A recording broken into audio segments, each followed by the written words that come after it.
Good day, everyone. Thank you all for taking time to join us today. My name is Boyo, and I'm the project manager for the African Climate Action Partnership.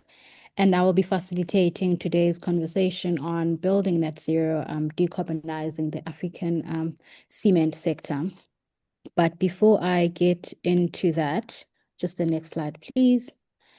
I just want to chat through um, the the translated options for people who joined. So how to enable the live translated caption in Zoom. So you should be able to locate the more button at the bottom on the toolbar of your screen, and then click on the more button and select options, and then you turn on your translations, then select your preferred caption language from the list that is available, and then just follow along with your language.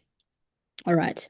Again, just more on quick house rules before I hand over to our speaker today is please always remain muted, your mic muted, and only unmute when you're speaking, when you're asking questions.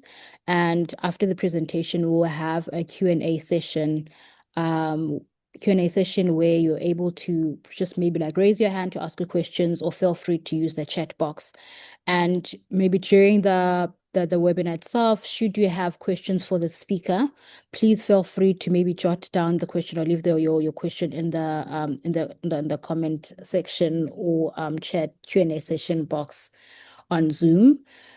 Yeah, so please do that for us. And then in the meantime, I'd also ask you to maybe introduce yourself in the comment part of Zoom. Tell us where you are, who you are, and where you're joining us from today. All right. So just moving on to who we have today. We're delighted to have Alexander Ochs from ST Strategies is here to help us understand both the challenges and opportunities for decarbonizing this critical industry. And I'll hand over to you, Alexander, and you can just take us through today's webinar. Thank you.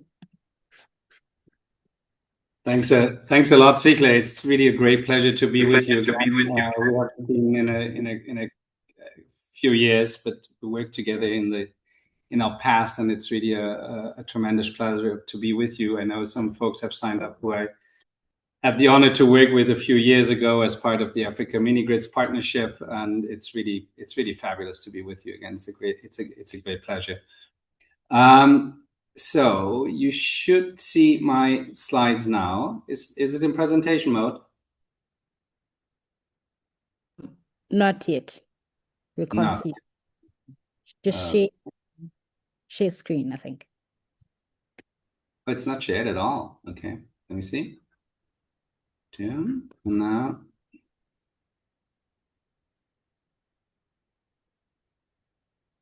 And how is it now?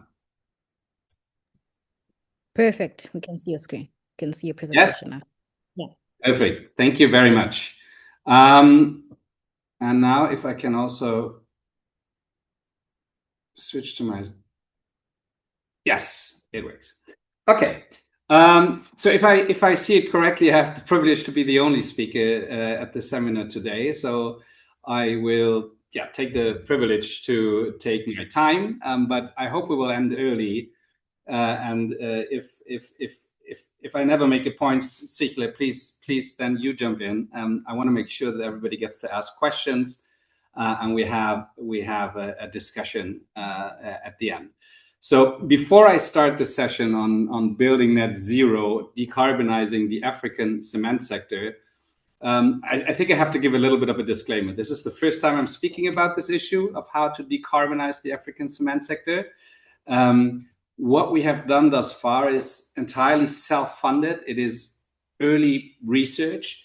And, you know, we are always, if we're working in places, looking for partners. So now currently we're looking for partners in Africa who we can cooperate with on this really important issue. And as I hope you will agree when I've run through my slides, there is enormous potential for decarbonization, for protecting the climate, but also for making sure Africa gets the building it needs for its further development in a way that creates jobs, in a way that is inclusive, that empowers women and youth, that saves local environments, that protects human health, and ultimately, improves the competitiveness of its industry. And so, to find this way, I'm going to suggest to you a methodology, a roadmap methodology for going forward. Please reach out to me during this meeting or afterwards if you're interested in supporting this important work. I want to thank the African Climate Action Partnership, UNOPS, South North, great partners in the past already, and the Global Climate Action Partnership for giving me this opportunity. All right, so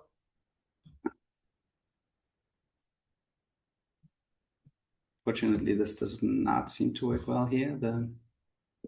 Here we go. So this is not a classic setup in individual segments. It's just an outline of what I'd like to talk about. I'm going to give you a brief introduction of who we are as the strategies and what we do. I'm then going to focus on why shall we care? Why cement? Why should we look into Africa specifically? If we look into decarbonizing the cement sector, what makes Africa special? And why is it now the right moment in time to think about this? I'm going to compare Africa a little bit to trends otherwhere in the world in the cement sector. And then I'm going to dive into Africa and look into some sub-regional trends on the continent. I will then briefly introduce some of the key technical decarbonization levers, and from there move on how they can be employed. How do we employ the decarbonization levers in the cement sectors that do exist? Technically, this problem is solvable. It's a matter of political will, and it's a matter of the right decarbonization pathways. And I'm going to talk a little bit about how a decarbonization roadmap, will help African countries to embark on that journey. And I end up with a slide on what's next, and I will ask you to partner with us at that point again. Who we are and what we do. I have too many slides on this as per usual. Everybody likes to talk a lot about what we have already achieved. They're going to be fast here. We are a policy and communications company. We're based in Berlin in Germany, but we have a global network of partners, institutional partners, individual consultants. Africa over the last 10 years, since I founded SD Strategies, has been our #1 partnering region, and so we're very fortunate and honored to have a great network of partners there, including South North. What we do really is to focus on solutions for sustainable development, for sectoral transitions, and for deep economic and social transformations. Our work is guided by the 2030 Agenda and the Paris Agreement.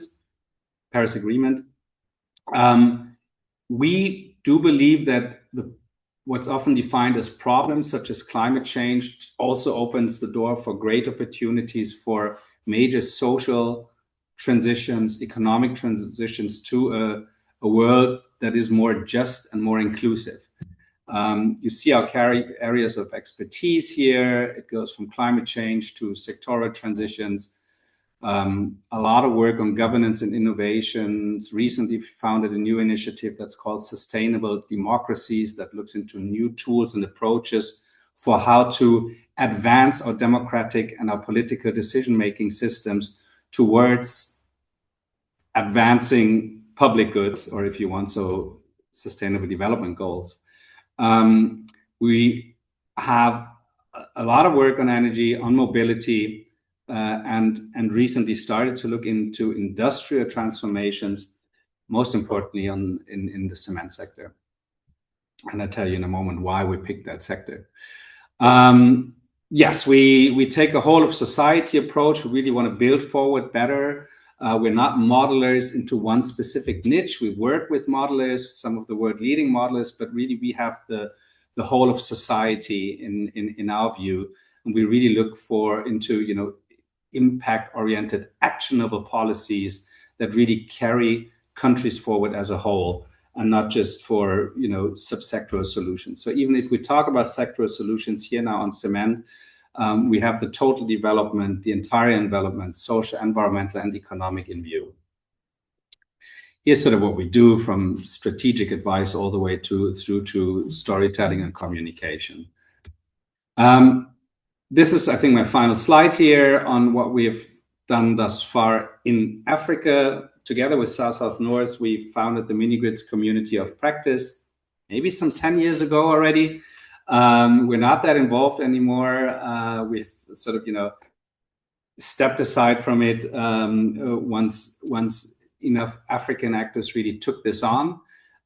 We've worked on community power in Africa. We have evaluated international funds to look into their effectiveness.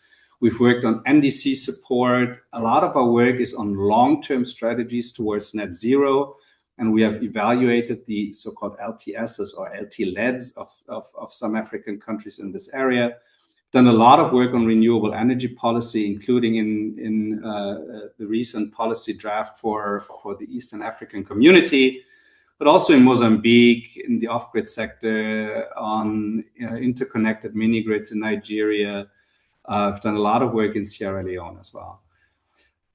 What I'm going to present to you today takes lessons from a project we're currently implementing. And when I talked to Josh Ogada with South North about this project some time ago, he said, maybe this is interesting for the African audience as well. So we try to adapt what we've done in Uzbekistan, at least the methodology, to Africa. And what I'm going to present to you now in a moment is sort of preliminary insights from applying this angle, this lens, and identifying sort of main pathways forward. The project in Uzbekistan is supported by UNDP. It's a roadmap that looks into short, mid, and long-term actions for transitioning the cement sector. It looks into technical, but also socioeconomic and financial needs, and from there builds a policy, a regulatory policy for moving forward. It's a very interesting case that can be applied in many countries worldwide, including in Africa, because you have some old Soviet-era legacy plants and you have some newer Chinese imported plants. And as you will see, this creates sort of different challenges in terms of decarbonizing the sector or these individual plants. What's always important to us is that stakeholders are getting engaged. We're working with local consultants in Uzbekistan, not just international organizations, but local universities and experts. And this is basically what we would suggest is needed in Africa as well. Our strength is bringing international experience to it, having some idea about methodologies, maybe identifying some of the broader investment risk and barriers that we see in the sector. But ultimately, of course, we need Africans to do a good chunk of this work because they understand the countries best. In Uzbekistan, we work at a very top level, including the presidential palace. We hope to finalize this in fall of this year. So keep your eyes open, and if you want, follow us on LinkedIn for the final results. All right, so to the topic of this session. Why cement, why Africa, and why now? Cement, and a lot of people don't know that, is the world's most emission-intense industrial material. It's responsible for about 8% of global CO2 emissions. 8%, an enormous number. This is more than aviation and shipping together, arguably two sectors that we talk a lot more about for very good reasons. But I think we have to catch up in the cement sector and think about how we can transition this sector from its enormous greenhouse gas footprint to net zero. Most countries worldwide have committed to be carbon-free mid-century, and we're just at the beginning of thinking through what this would mean for the building sector and cement specifically. It's the second most used substance on Earth after water. We have about 30 gigatons of cement production per year.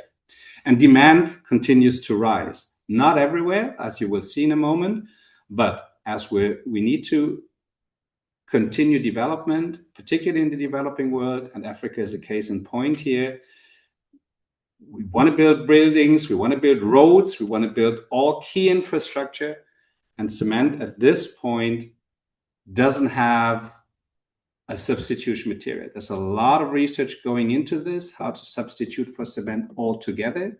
But at this point in time, there is no material that can sort of substitute at the scale that we would need to see to not hamper further development. And I don't think we want to see this. Yeah. Why Africa? So African annual cement demand is projected to rise 230% by 2050 and about 600% by 2100. By 2100, Africa becomes the single largest cement producer on Earth.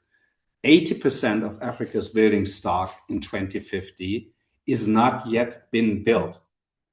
An enormous challenge, but also an enormous window of opportunity to do this right, yeah? And to do this as climate friendly as possible and in a way that helps us reap the best social and economic benefits for the countries and the continent and the globe as a whole, of course. So shall we do this now? Because these buildings have not yet been built. Plants that are being built now last 40 years or longer. So as we see this enormous ramp up of cement consumption in Africa, the time is now to retrofit existing plants and to build clean ones and to think about long-term transitions of the existing plants. The sector must align with Paris, and for that, intensity must be halved already by 2030. So we're not just talking long-term here, we're talking about immediate actions. And as I will show, these actions are possible, and in many cases create really enormous co-benefits. Africa must build to develop further. Yeah? And if it doesn't build, you're going to see this in people living in bad living conditions, living in slums, not having the affordable housing that they need. Okay. It is the steepest emissions growth curve of any African industry that lies ahead of it, is in the cement sector. So I hope I nailed this.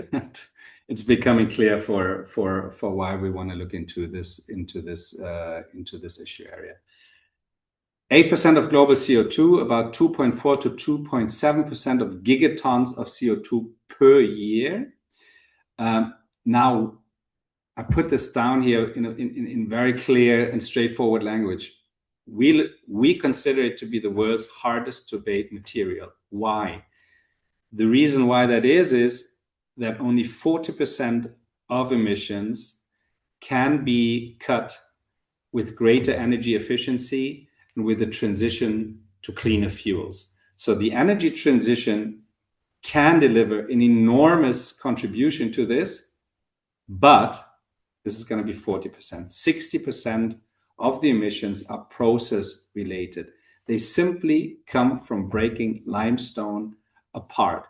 It is embedded in the stone, and when we break the stone and we grind it, this is when emissions evaporate. So long term, if we want to keep with cement and we do not find substitute materials, then in the long run, CCS, so carbon capture and use, or carbon capture and storage, will be needed in addition to making the existing material more carbon friendly. And this is unlike steel or the power sector, and makes this unique and we would say the hardest to abate material. Very quickly, the cementing process. I am not an engineer, I'm a political scientist. I work with governments on strategies to decarbonize in different areas. But in very simple terms, this is what happens. First you have the raw material. Essential materials like limestone, most importantly, or it could also be clay that's being collected and that's broken apart. It's being crushed, it goes through different milling processes, and then ultimately end up in the clinker, where this material is heated up to produce the powder that then forms sort of the key ingredient of cement. And once it's in the grinding mill, the cement is stored and then shipped to the places where it's being used. Arguably very simplified version of the production process, but this is just to give you sort of, those of you who have never worked on cement, some idea about how cement is being produced. Sometimes it doesn't. Here we go. Okay, so let's compare Africa a little bit against worldwide trends in the cement sector. Yeah, in the past, cement production really took off, a 30% increase since 1950. But most of this was driven by Europe and North America. You really have a 20th century hockey stick scale up of cement. Since 1990, production has surged from about 1 gigaton to 4 gigaton. At 1 gigaton is already a relatively high level if you compare it to the 50s. So really, this hockey stick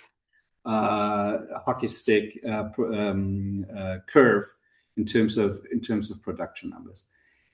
Now, in Europe and North America, the growth has really leveled out. In some places you have decreases of, or actually many places you have decreases in cement production in the so-called northern part of the globe. In the recent past, most of the growth has been, not very surprisingly, because this is in line with many other sectors, of course, in China. China currently produces over half of the world output, but China is also peaking. It's massive, but it's plateauing. The future increases will be driven by developing nations. About 90% of increases in the future will be in Africa and in India. So while worldwide consumption is flattening, the shares are shifting from the global north to the south.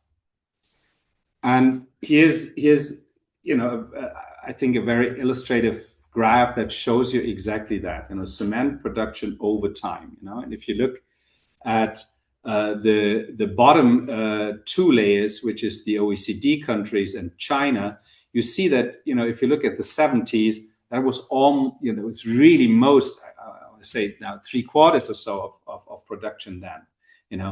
Now China, you see this giant curve, the yellow curve between 2020 and 2030 is, as I've said, more than half of the emissions.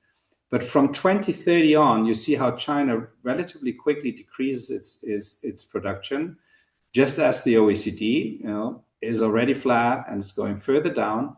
But the rest of the world, the demand outside China and OECD, which are the top four layers here, that goes from about 30% currently to 56% in 2050, so more than half in 2050, and to about 84% in 2100. Now, all of this is projections, business as usual. This is exactly why we're doing this. Africa's cement demand is projected to increase by 600% by 2100, but only if we don't do anything about it. If we become more efficient, if we substitute cement with other materials, if we recycle cement, which is doable and being done already in certain parts of the world, of course, the total production numbers go down very significantly. It's at a magnitude of about 1 to 8%, you can say. Sorry, so 1 to 8, 100 to 800%. How this sort of for future production numbers will change depending on if actions are taking place or not. All right. Now, I want to argue that this dilemma, Africa wants to develop further, has a lot to catch up to, if you want, international housing standards, is a tremendous opportunity at the same time, just like in other areas as well. There is a big argument to be made that finance and investments should go into the sector in Africa. that international support, financial support, technical support should go into this area. Africa hosts 10 of the fastest growing cities worldwide. The urbanization rate is 4% per year, much higher than anywhere else, twice the global average. In sub-Saharan, the urban population will be tripling to about 1.14 billion people in 2050. And these people need houses, they need bridges, they need streets, they need infrastructure. And how we're going to build this is going to decide about the future of our climate. There is a housing need. The human cost of not building is measured in slums. I think I mentioned this before. There's an affordable housing shortage of about 130 million units in 2030. So that gives you an idea of the scale of the challenge. This low-cost urban housing will be built primarily with cement and steel in 2030. Doesn't mean that it needs to be built with these materials in 2040 or 2050. And then there's this carbon bind. About 60% of a building's embodied emissions are from cement. What this leads to is that in business as usual, again, if no political actions are taking place, then African emissions will grow from about 200 million tons currently to about 1.2 gigatons per year. So about 6-fold growth of emissions over the course of this, over the century. And again, if we take the right path, then aggressive decarbonization measures can present this. And this will produce not just a decarbonized cement sector and a positive and necessary impact on the climate, but it can also reduce local environmental pollution, related healthcare costs. It can create better jobs and so on and so forth. We're just at the beginning of understanding and modeling better what this means, for example, in terms of jobs. All right. Let's look into some sub-regional trends and have a lot of slides. I might actually skip some of them in the interest of time, but let's see how far we get. So here we tried to look into cement production, into the resulting carbon emissions, and then carbon intensities. And you see sort of some of the what's been called outliers here in gray. And what's interesting is that, of course, the countries that have the highest cement production usually also have the highest emissions, but not necessarily the highest carbon intensity.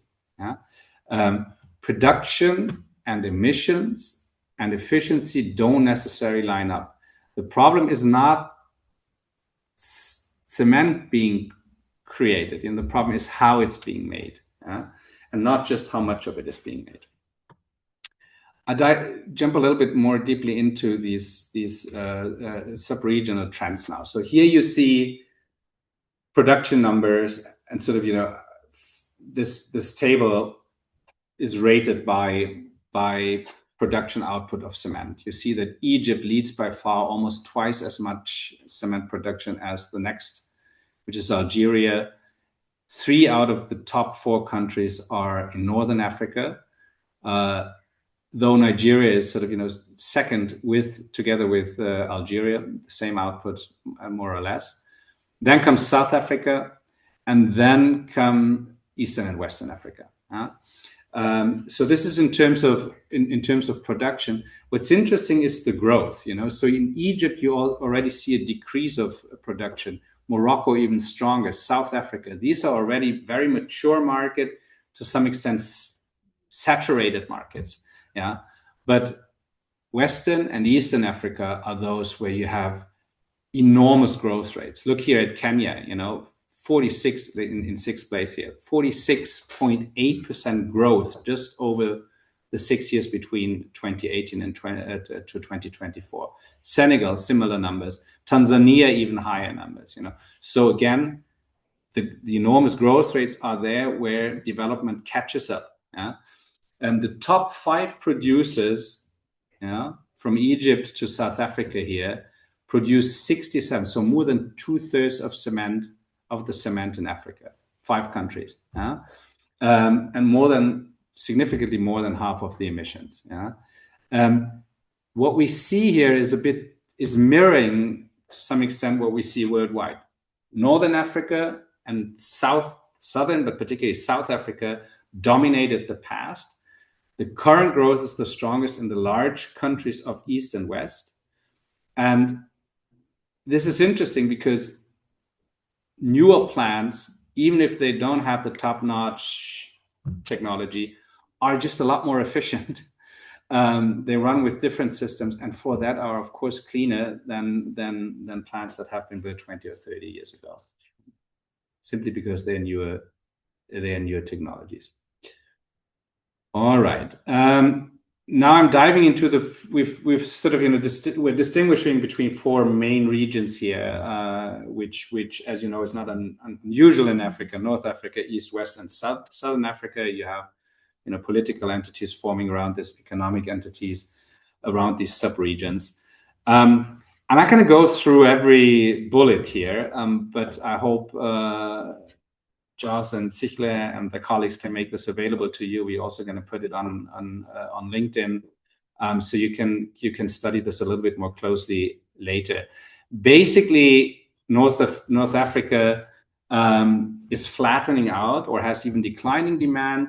Per capita consumption in across the region is at European levels, relatively high. It's a very developed region already. The problem is, because most of these plants are older, they are emissions heavy, and they work a lot with clinker. I'm going to talk a little bit more about this in a moment, what that means to build a lot with clinker. But what we see is that even plants that have been decommissioned are not being retired, but restarted. The opportunity is, this should be its own bullet: abundant solar and strong wind resources. These could, of course, be used to electrify good portions of the process and reduce those 40% that are energy-related emissions. Many of these countries have existing decarbonization plans and industrial roadmaps, but often they are not specific to the cement sector. So there is, if you want, an overarching climate mandate, an overarching energy transition mandate, but this now needs to be broken down. It needs to be really implemented in the cement sector. Our thesis at this point would be that plant retrofits will really dominate the decarbonization path in North Africa rather than new plants. But of course, assessments are needed where new plants will be cheaper than retrofitting old plants, or where old plants are so outdated that it's impossible, at least at some realistic economic cost, to retrofit them. Let's jump to West Africa. Also, very high decarbonization potential. In the large producing countries, most importantly Nigeria, but also Senegal and Ghana, where you have sort of new, which are considered to be new francophone growth hubs, and where there's a lot of public-private partnerships that go into urban redevelopment, that go into port upgrades and other infrastructure. In these large countries, you have decarbonization potential. It's similar to North Africa. This will be retrofits, because a lot of these plants do not at all run at capacity. It was sort of a situation of to claim the sector or claim land. So big companies build enormous plants, often with their own power plant supply, and still have to catch up on utilization. So they are at 46%. Some plants in Nigeria are only used at 22% of their capacity. So arguably, there's an interest to use those assets and increase production. What you have in West Africa is interesting because you have very little limestone. So many countries need to import it, and that in itself is already an economic mandate to reduce the number of very dirty clinker and find cleaner SCMs, which is supplementary cement material. ECOWAS is starting to look into greater efficiencies and harmonize the regional cement standards. So there's a lot of political movement in Western Africa happening right now that can be built on. East Africa, the fastest growing region, I think economically also across the line, but also in terms of sectoral investment and increases in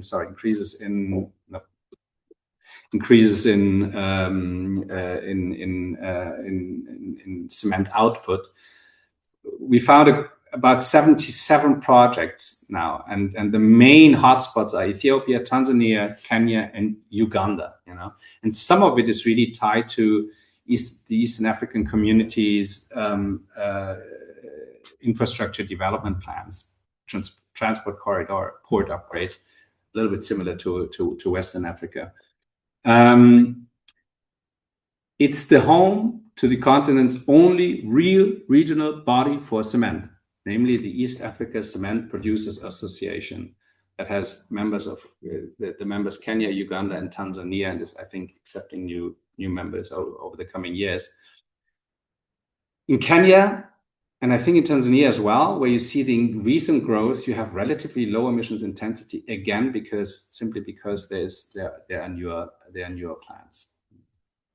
All right, finally, Southern Africa, interesting, similar to Uzbekistan in many ways. You have very modern plants, many of them Chinese supported, Chinese owned, coexisting and in a way competing with really vintage, old school coal kilns with no waste heat recovery, very inefficient plants.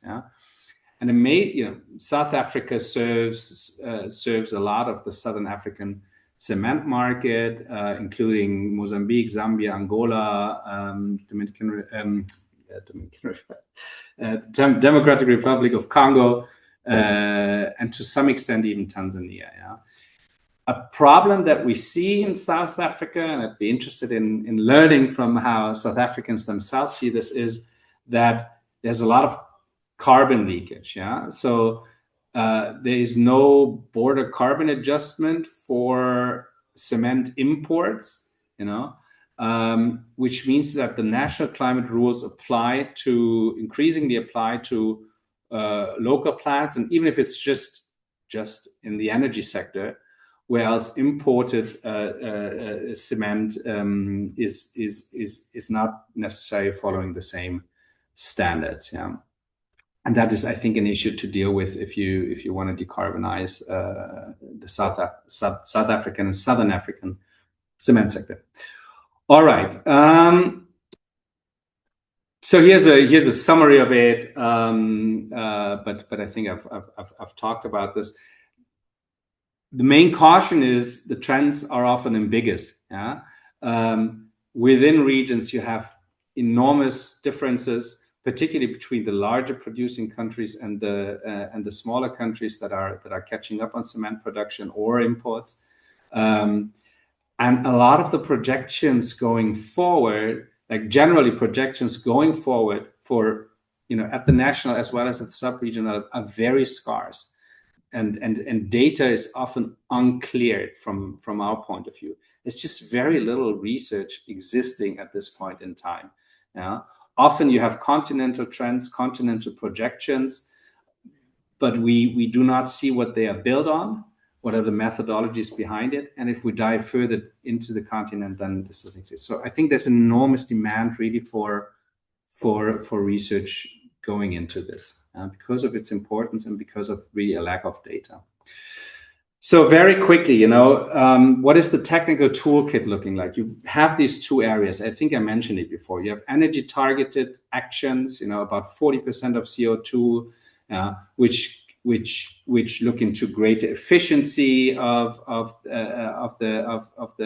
plants, moving most importantly from dry process kilns.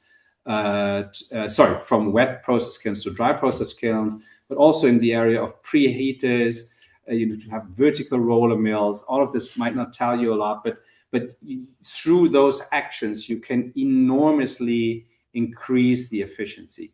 Waste heat recovery recovery, which means you have the waste heat from, you're heating up stone basically to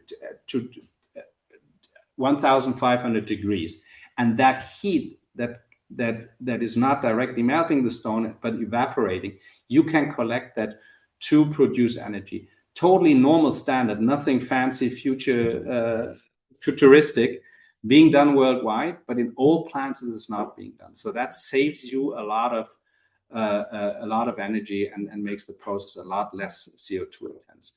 There's of course alternative fuels, moving from coal or gas to cleaner fuels, to using waste, agricultural waste, tires, and so on and so forth. In the EU, some plants reach up to 50% of their fuel from alternative fuels. In Africa, most plants still run on coal. And of course, you can electrify parts of the process. And I'm not necessarily talking about moving to hydrogen for creating heat or electricity, but really to produce the local electricity that's being needed in a plant, for example, from solar. And then on the other hand, you have the cement and the sort of process targeted emissions, which are 60%, so the larger part. And here you can use what's called SCMs, so supplementary cement materials. You can substitute the clinker. This is by far the largest lever, by just using different material, fly ash, slag, limestone directly, and then a relatively new technology, calcinated clay. You have, in the area of binders, you have some reduction potential. It's relatively limited, but still that is important too. And in the long run, about 40% of the remaining mitigation needs to come from CCUS. There's no, at least with current technologies, no way to reduce the CO2 impact of the process related emissions further than to about 50 to 60% with the above measures of different using alternate materials. All right, what Africa has and what it doesn't have, it has in the energy sector, it has dry process kilns already that can serve as models for retrofitting older wet process kilns. It runs almost exclusively on fossil power, and what it needs would be to do short-term retrofits to recover waste heat at scale, to use alternative supply chains, and in the longer term move toward grid electricity power, solar, wind, and maybe to some extent also green hydrogen.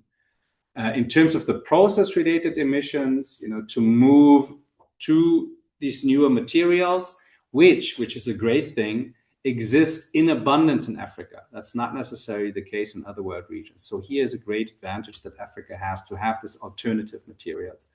In the short term, create performance-based standards to reduce the clinker, which is the dirtiest part of cement. In many places, this is not legal. So you cannot substitute clinker with other materials yet. So it needs to be legalized, and through that be made bankable, investable, by accepting these standards, or even prescribing standards that a certain portion of cement needs to come from these alternative materials. In the midterm, create supply chains for waste, for tires, for bio-waste, agricultural residues being used for burning, and to create the heat that's being needed in the production process. And in the long term, other materials than cement or CCUS. This seem to be the two options in the longer run. All right. Sorry to interject, Alex. Just quick heads up. 4 or 5 minutes. Perfect. Okay. That's perfect. Thank you. Thank you, Sigle. Thank you. So this is my final section. It's about the cement decarbonization roadmap methodology, and I'm going to be fast here. And I'm not going to go into the details here, but on the right-hand side, you have a summary basically of what I said. There's many no-regret approaches in the long term. Why? Because investments have relatively short payment times. I know it can still be a matter of a lack of finance. Then we need to think about how international finance, how PPPs can supply the finance that are being needed. But they are, at least in theory, no regret, because you invest and you have very quick payback times. Then in the midterm, you have heavier investments. Some of these also pay off, even given our market, if you want, distorted market where there's no carbon price, despite of the polluting effects that these plants have. The polluter here does not pay in the existing market, and still there are investments that have relatively short payment times. In the longer time, of course, you do need policies, you need regulations, you need standards, and you need strong finance instruments to really get down to net zero. And here's the point. We do have the technology, and we increasingly understand what is effective policies and regulation. What does that look like? And these two things need to be matched. Yeah? You have best available technologies, but people, we will see the market only start investing in them and the market change towards these best available technologies if the market frameworks are looking different, and that is being done through better policies and better finance instruments. Okay. Now here is the first. I literally drew this last night. So here's a first approach towards how this methodology, how we envision it. Yeah, and we have implemented this same approach, and Joss and Sigle might have seen me present this years ago in the energy sector. And we've applied it to mobility and the transport sector, and now we're doing it on industry. It's a really high-level idea of what things need to come together. And you have a technical assessment with which you start, of different technologies, different mitigation technologies, different modernization technologies. And then you do an analysis of what are the socioeconomic impacts if you apply them. What costs and what benefits do they create? Then if we know it's technically possible and we know that it's good for the people of a country, then the question is, why is nobody investing it yet? So this is the finance and investment part that you see at the bottom left, which is basically assessing the risk and barriers to investments. Technologies are there, nobody invests in it, what's in the way of it?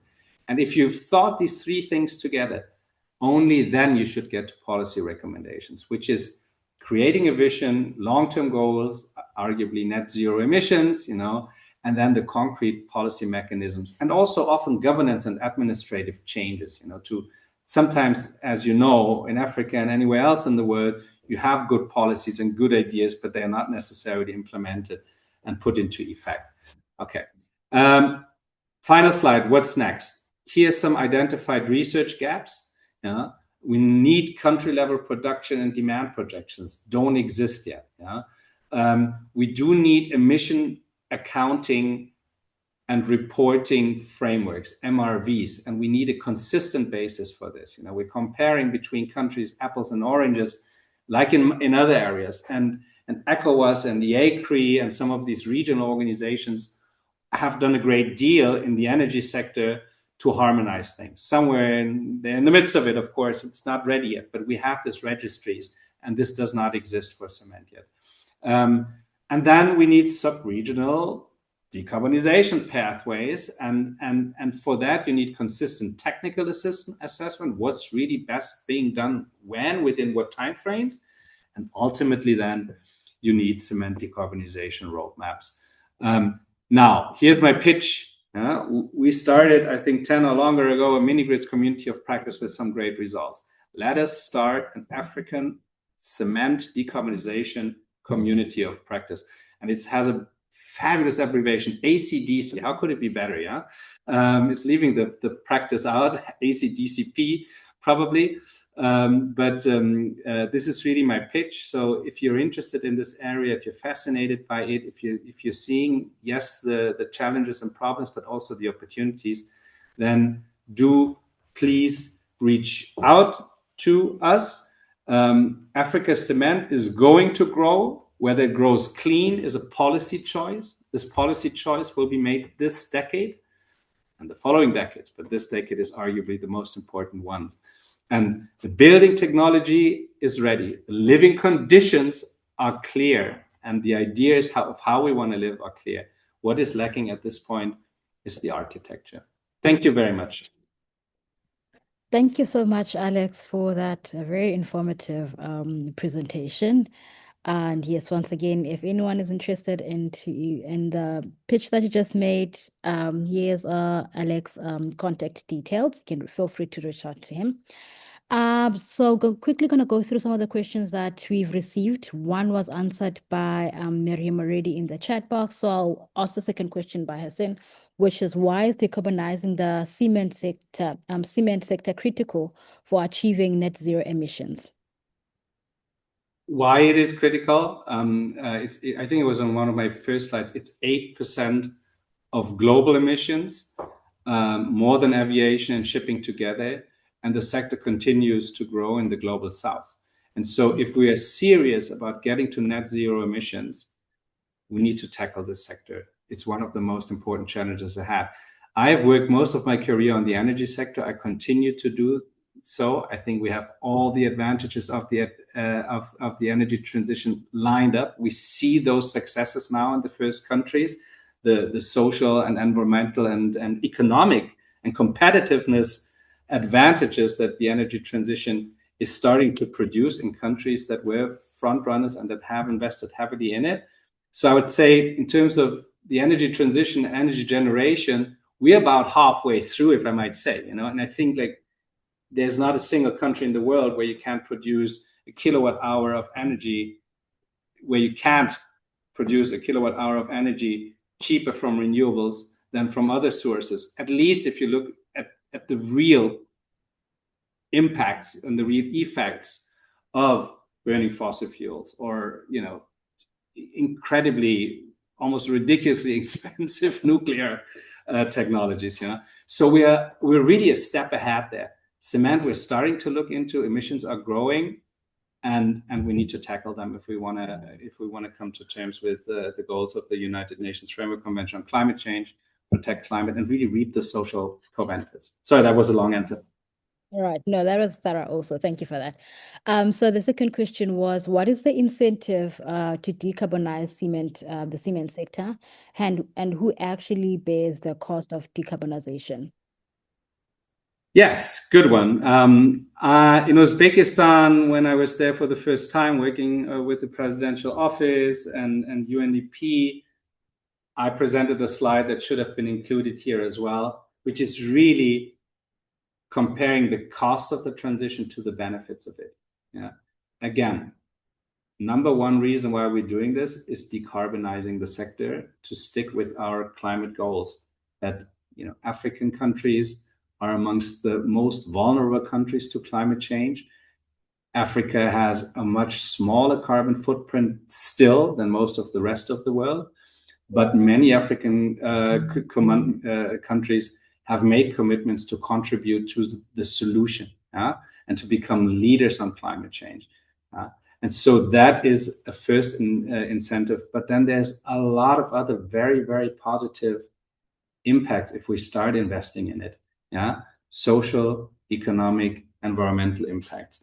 Protecting soil, protecting the air, protecting our waters, which are often polluted by current cement production or by the energy that's being used to power those cement plants. And finally, where's the money supposed to come from? Always the tricky question, even if technologies are there and we understand it's good for our economies and for our people that we do transition, there might still be a lack of money. Now, this I cannot answer in general. Again, there is very wealthy plant owners where relatively quick payback times do justify to expect from them or to regulate them to change their production habits. But then there's other areas where more enormous, bigger investments are necessary, where where longer payback times or no payback times in the existing market exist. And fortunately, we have a lot of international mechanisms that do support this in the area of climate, in the area of energy transition, in the area of efficiency. Yeah. From regional development banks to the World Bank to really, private foundations that would support, I think, this transition for good reasons, because the impact of the sector is so enormous and the opportunities are so big. All right. Perfect. Thank you so much, Alex, for that. So one more question is, what role should DFIs and green bonds and carbon markets play in like retrofit finance, given that most Western African producers are either family-controlled conglomerates or multinationals with competing capital calls elsewhere? Yeah. Good question, and I'm wrapping my head around this every single day. There is no one solution to the broad toolkit of technologies. Again, like, I think what a roadmap needs to do is to analyze specifically this, to do cost-benefit assessment from a society's perspective, a public goods perspective, but also from working with cement plant owners and understanding their interests. What's very interesting is where we work, initially there was the cement industry was not very interesting. They looked at us as a threat. We can't decarbonize. This is going to be expensive. We're already suffering. We're only producing at 50% capacity. Now this is going to strengthen us further. But I think there's a very different way to think about it. Ultimately, we're talking about regional, continental, if not global markets for building materials. And if you do not invest and if you do not modernize, you will be left behind at some point. So in a very short term, that might make sense to wear blinders and just try to continue to do what you can. But in the mid and in the long term, we will have carbon markets. Take the EU. The EU CBAM already foresees standards for cement. If you want to export to the EU, and this is not just the immediate material of cement, it's also what cement is being used for.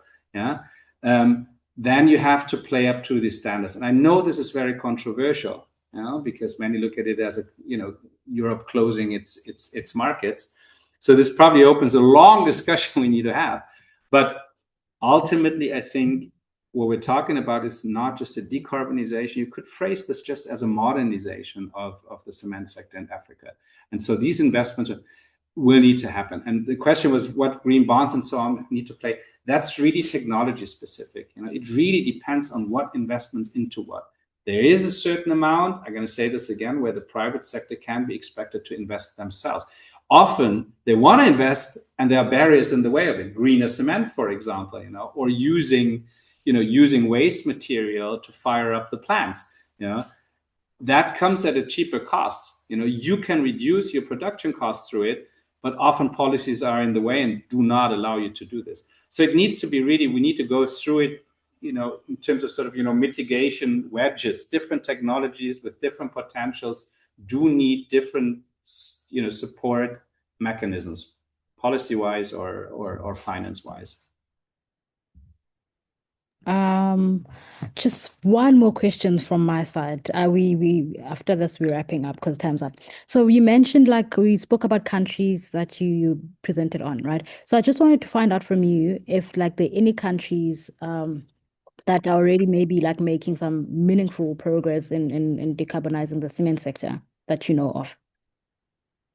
Absolutely, there are, and I want to thank my colleague Miriam, who has started to look into individual countries here, and I think she's the same one that has answered some questions on the chat already. We wanted to present to you quite bulky tables of countries, where they stand, what plans exist, and most importantly, where they are in the political process of thinking about what to do about them. In most cases, it's really higher level, if I might say so, policy documents. So they create a long-term vision for industry as such. They have energy efficiency plans. They have energy transition plans that are supposed to electrify industry, but they are not yet cement sector specific. One thing. The other problem, as you know, again, a worldwide problem, not an African problem at all. You often have a lot of policy plans and a lot of ideas and a lot of, grand strategy design documents from individual ministries, but they're not often, very often they're not streamlined. So in many countries, we do need to look into the sector specifically and create a cement sector roadmap, but we also should not forget to mainstream that with existing policy documents to make sure that they are synced and they fit into one another, and not every ministry has their own, little spiel. Yeah. So does that answer your question, Sichle? Yes, it does. Thank you so much for that, actually. All right, so we've come to the end of our webinar. So I would like to just thank you on behalf of AfCAP. Just thank you for sharing your expertise and practical insights. And thank you to everyone who was able to join today. And thank you to everyone with their questions. We hope today's discussion just provided like useful ideas and inspired maybe like further collaborations like as per your pitch, and building more sustainable or like a net zero future for Africa's cement sector. And thank you once again for joining us. We look forward to welcoming you to the future of AfCAP, like joining future events. And yeah, thank you all. Have a wonderful day. Thank you, everyone. And thanks again to Miriam Christensen for helping with this. Thank you very much. Yeah, thank you, Miriam, as well. Bye-bye. Bye.